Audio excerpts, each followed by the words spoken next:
Ever hesitate to ask for help or opportunities because you don't want to sound pushy? You're not alone. Let me show you a simple way to write a friendly message that opens doors using the free version of ChatGPT. I'm on ChatGPT and I will type this prompt. Write a friendly, professional message asking for a job lead, testimonial, or introduction without sounding pushy. For example, I will put a testimonial from a client who loved your coaching services. Now I hit enter. Then I got a message I can customize and send with confidence.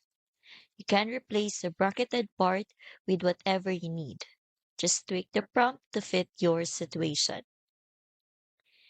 If you want to stop second guessing yourself every time you ask for something, whether it's help, support, or new opportunities, the Confidence Challenge provides focus exercises and practical tools to help you speak up with clarity and self-trust.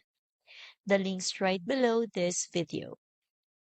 Try this prompt and start reaching out today. But when you're ready to go deeper, check out the link to the challenge in the description.